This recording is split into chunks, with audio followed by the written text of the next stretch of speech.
Uusi päivä se jälleen taas se saa kutsua. Perjantaita parempaa ei ole olemassakaan. Kattoke nyt totakin, kun puhelimessakin oikein on Mr. Ihalainen. Nyt löytyy vielä hyvä kulma, että missä ei kamerankaan ruma heijastus näy niin.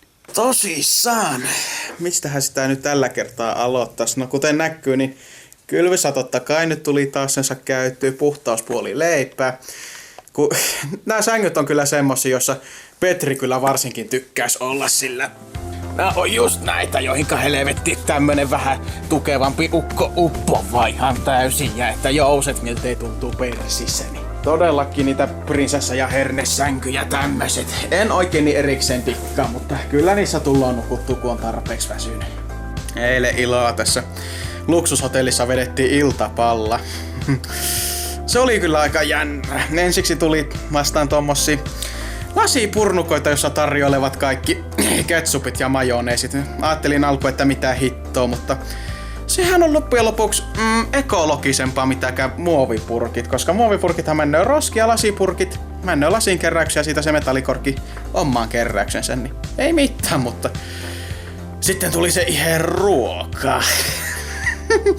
Tämmönen kanapizza. Varmaan suoraan jostain lähimarketista haettu Dr. Oetkerin pakastepizza ja tunkastu uuni. Ja oli niin helekkarin kuiva vielä. Ja maksoi sen 10 puntaa. Vittu mitä kusetusta oli. Ai meidän seurueessakin muut nauro, kun olivat ottaneet pizza, että hyi hitto. Ai ryöstö. Todellista ryöstö. Tämmönen luksushotelli joo, ainakin keittiön puolelta. Ja toiseksi sitten kun nyt porukat kävivät aamiaisen ottamassa, mie jätin ihan suosiolla väliin, kun mä tiesin, että 18 puntaa. Ei mikään aamiainen, vaikka siinä olisi 20 eri ruokahärpäkettä tarjolla, niin ei mikään ole 18 punnaa arvosta syödä näin kerrastani. Hyi. Siis, hyi. Tän päivän ohjelmasta sitten. Hetkinen, pitääpäs ihan esitelmöidä. Täällä hotellilla tarjoavat tämmöstä valtavaa Lontoon karttahärpäkettä. Aivan helvetin valtavia, kuten näkyy, niin yli puolet on ihan tämmöstä joutavaa haista paska-informaatiota. Ei minua kiinnosta mitkä nämä jotkut mitkä erillisistä teattereista ja ravintoloista tämmöiset ilmoitukset, niin tärkein on tietysti tämä karttajuttu täällä, mutta tämäkin on vähän liian iso, niin tuntuu semmoiselta töhöltä vaan kuljeskella kaupungilla tämän kanssa, niin suosiolla.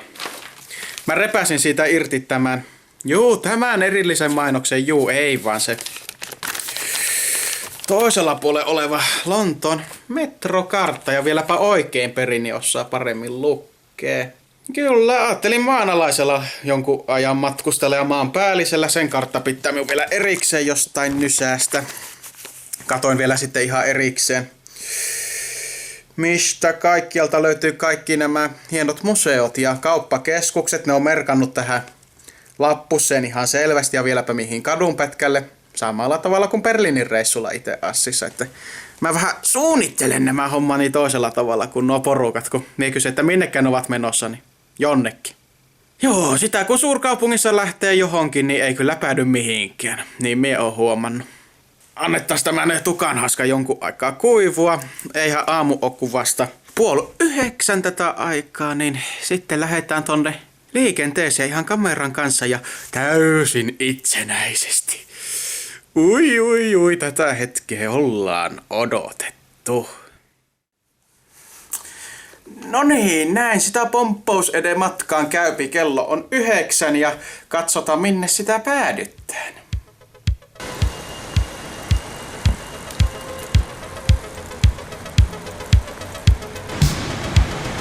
Ja on se arkkitehtuurikin niin näpäkkä ja nättiä. Kätevä tämä tyyli, että yläkerrassa voi olla nämä paremmat asukit ja voivat sitten alivuokralaista pitää vaikka täällä alhaalla.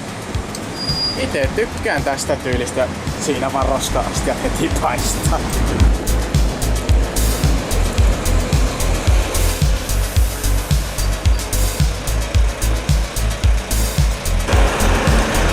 Kyllä on taas semmonen fucking tourist-olot. kuvata täällä vaan kaikkia ympärillä olevaa ja itteensä, niin porukat ovat sillä tavalla, että mitä ihmettä tuo tuolla nyt olettaa tekevänsä. Ei hirveästi kehtaa sitten harrastaa. Mukavaa variaatiota rappusten kunnosta, että tämmöisiä huomioita sitä omaa silmään vaan täältä löytyy. On se myöskin kun rakennuksessa jokaisen asukin ovi pitää olla vähän toisestaan erilainen, niin se sitten lopi tommosia hienoja väriyhdistelmiä. Ja siinä on ollut nurkassa pankki, mutta se on vaan todellakin ollut ja männymäkin.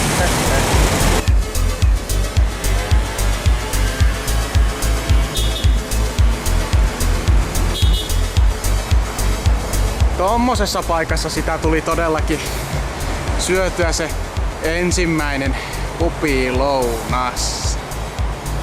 Ja vastapäätä sitä on kodittomien kissojen ja koirien tämmönen joku hoitokoti tai mikä lie mestaliekkä. Räksyntä kuuluu hitto tänne asti. Niin, jotta kun tuolla pupissa tuli sitten syötyä, niin tuli samalla otettu 2 oikein englantilaista ölöppä. Ja hyvä oli. Tuli samalla kumottua se mahdollinen huhu, että jos erikseen tilaa jää kylmänä jotain, niin se sitten tulloo huoneen lämpöisenä. Ei tule. Se tulloo semmosena haaleena. Mutta jotenkin sopii tähän brittiläiseen olueen. Ei mitenkään vois kuvitella jonkun suomalaisen karhun tai karjalan kanssa semmoista. Hyi saakeli. Hitto, todellakin nuo hurtat tuolla pistää haukuntaa päälle siihen tappaa, että voi raukkoja. Pidetäänköhän niistä edes kunnollista huolta ja hitto tätä varjostusta. Eilen aurinko paistoi oikein urakalla, oli hellettä ja vähän tukallakin liikkuu. Nyt on tämmönen varjokeli ja ihan mukava itse assissa. Mut joo, palatakseni siis tonne ruokapuoleen, niin meikäläinen tuli valinneeksi sieltä lasagnen lihansa ja ei tehnyt kuin 6 puntaa ja jumalauta sillä. Harmi kun en ottanut silloin kameraan mukaan, mutta nyt yritän kuvailla, että se lautanen nyt on semmonen iso lautanen. Mut siinä on se pikkunen annos lasagne, ehkä puolet erillisessä vuuassa. Ja sitten ihmeellisellä tavalla siinä on sitten puolet ranskiksi ja salaattia. Erittäin hyvä se oli ja hiton täyttävä. Ei tarvinnut vasta kun illasta se aiemmin mainitsema paskaillallinen sitten vetästä. Niin höhöi.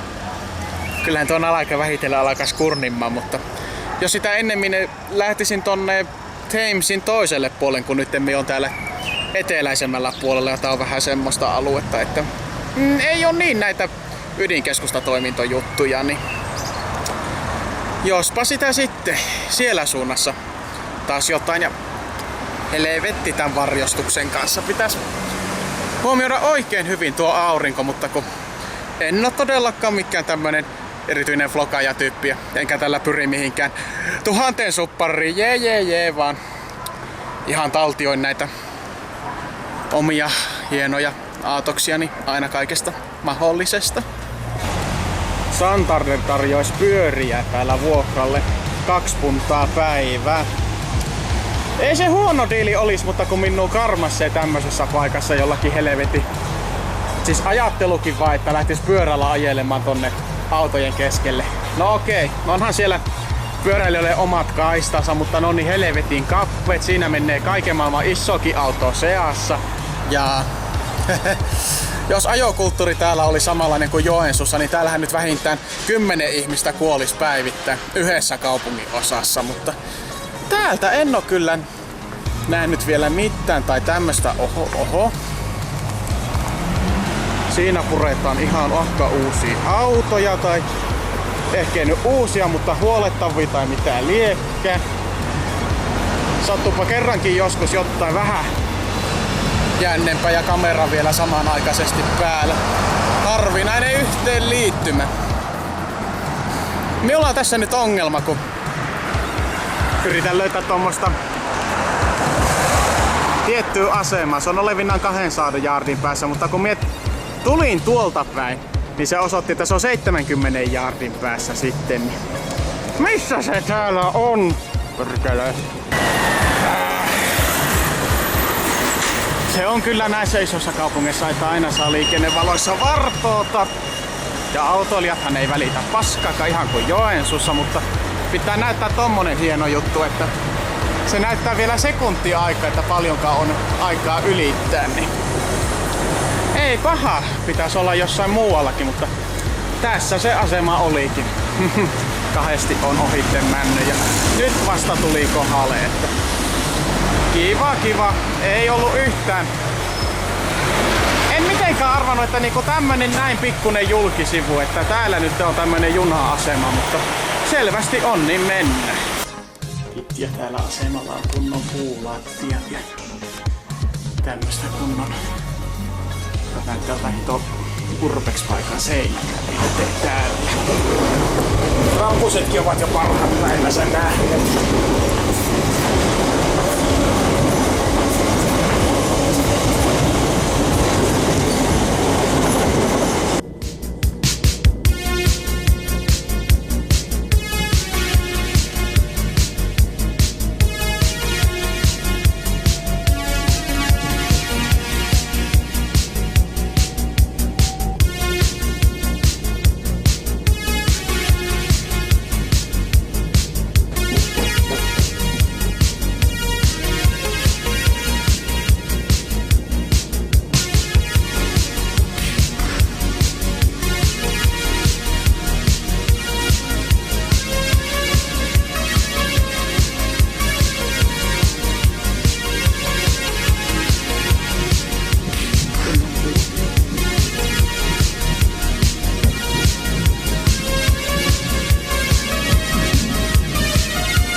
Customers on platform 19, customers boarding online, WY's online 47, service now boarding stages 4 only, services now boarding on platform 19. Täällä kaikki vähän niin isommatkin asemat tuntuvat olevan tämmöisiä helvetin kauppakeskuksia.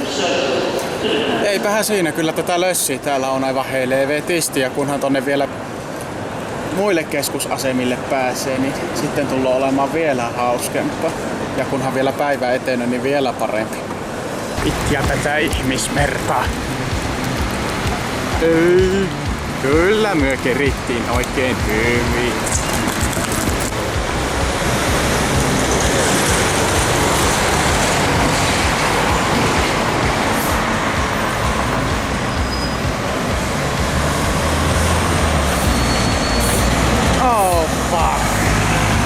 No niin, se pitää tehdä pikkunen setback, kun tässä ei olekaan mitään näitä ylitysvaloja.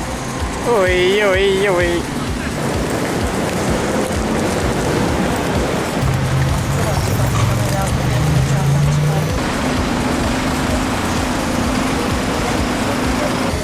No niin, nyt tuli paikallisesta ruokakaupasta hommattua vähän superfoodia, kun ei aina jaksa noissa kallissa ruokapaikoissa käydä. Siinä näyttäisi olevan jotain ihan 3 kappaletta voikkareita. Otin myös suuvettä, että henki ei haisisi. Mehua. Ja otinhan minä vielä Snickersin, kun se oli semmonen tarjous, että jos ottaa juoman, leivän ja suklaan, niin se leviää vain 3 punnalla, niin alennusta sai punta 69 penniä, ja tämä sitten teki vain 2 puntaa, niin ei tullut kalliiksi. Ja tajusin tässä samalla, että sitä tässä lähdetään ostoksille eikä tullut otettua reppuun mukaan, että viisas minä. No häkkiähän minä, kun nyt tiedän millä tavalla junalla männöö, niin kun on tämä Pakenham Palace Roadin varrella, niin käyn kuvaamassa sitä palatsia, kunhan tässä on syönyt, ja pallaan nolosti hotellille hankkimaan minun reppuni takaisin, ja sitten menen kiertelemään taas näitä ostaripaikkoja, kun ei sitten niiden helvettien ostoskassien kanssa täällä kyllä lähde kulkemaan, ei sitten millään. Niin. Sinällään siis osaan kyllä suunnistaa suurkaupungissa, mutta aina unohtuu tämmöiset pikkujutut siinä ohessa. Niin. Paitsi, nyt kun tässä superfoodia syödessä tullut asioita mieleen, niin no semmonen juttu, että jos täällä ajatteli pärjätä, niin pitäisi kääntää ajatusvaihteensakin ihan englanniksi. Tosi sanoen, kun näin normaalisti pöpöttää suomeksi, niin ajatteleekin suomeksi, mutta kun ryhtyisi puhumaan enkku, niin pitäisi niissä ajatuksetkin ajatella enkuksi ihan niin kuin kaikki ne mahdollisine asioineen, koska muuten siitä tullaan semmoista ihmesönkkäystä. No ei nyt sano sönkkäystä, kyllä meillä puheonnistutaso on semmonen ei ihan niin nopeasti äkkää kaikkea mahdollista. Ja kun nämä paikallisetkin kälähtää niin nopeasti, niin vaatii keskittymistä. Hyvinhän nämä on onnistunut, kun on käynyt ravintolassa, siellä pubissa, kahvilla. Nyt tässä ruokakaupassa niin ei mitään, mutta kyllä se vaati vähän selvittelyä niin sanotusti, koska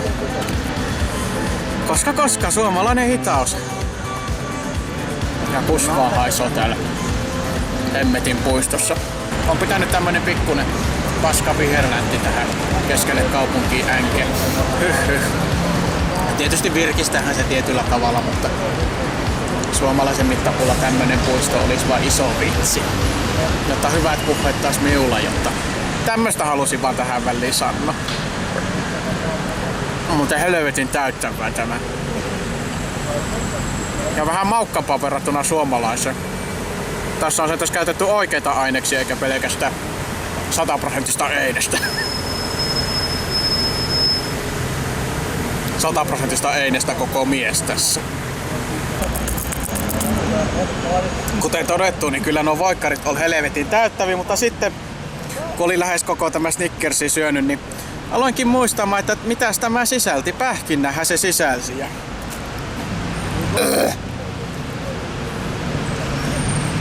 Niin, jotta ne, jotka ei tiedä, niin minulla on vain 2 ainutta ruoka-aineallergiaa, manteli ja pähkinä. Niin.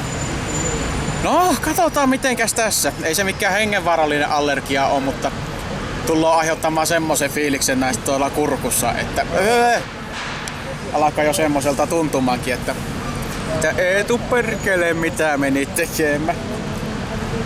Hirmusta seikkoilu tämä.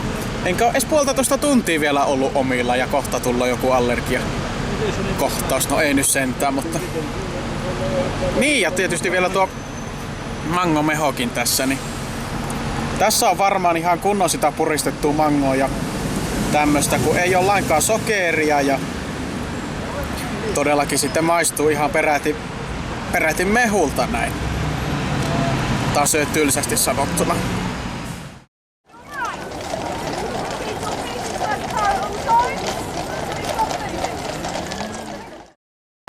Mut joo, siis tuolla pupissa tuli vedettyä kunnolla 2 tuoppia brittiläistä ölöppää, aivan helkkari hyvää. Ja tuli myöskin kumottua se huhu, että se olut, jos sitä ei erikseen tarjoa jääkylmänä, niin se olisi haaleeta.